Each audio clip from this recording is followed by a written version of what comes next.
कि रसूलुल्लाह सल्लल्लाहु ताला अलैहि वसल्लम इरशाद फरमाते हैं, शाअबान शहरी व रमज़ान शहरुल्लाह, कि ये जो शाबान का महीना है ये मेरा महीना है और रमज़ान का जो महीना है वो अल्लाह का महीना है। अल्लाह के साथ इस महीने को ख़ास निस्बत हासिल है। यूँ तो सारा साल, सारे महीने, सारे दिन, सारी रातें अल्लाह ही की हैं, लेकिन अगर एक महीने को नाम लेकर कह दिया जाए इसमें उसकी फ़जीलत बढ़ जाती है, सआदत बढ़ जाती है। तो माह रमज़ान को अल्लाह तबारक व तआला से ख़ास निस्बत है कि रसूलुल्लाह सल्लल्लाहु अलैहि वसल्लम ने इस महीने को अल्लाह का महीना करार दिया।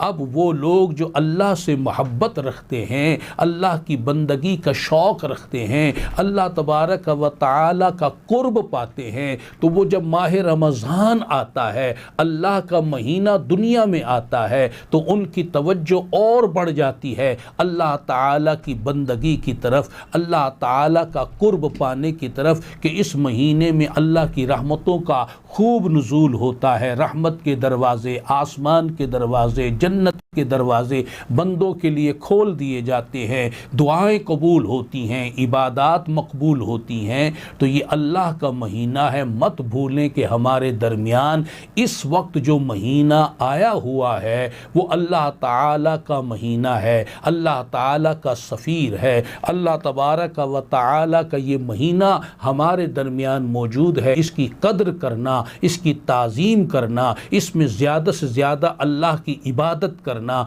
ज़िक्र व दुरूद का एहतिमाम करना, आमाल सालिहा इख्तियार करना, तकवा इख्तियार करना, ये हमारे लिए ज़रूरी है ताकि हम माह रमज़ान की बरक़ात व समरात को हासिल कर सकें।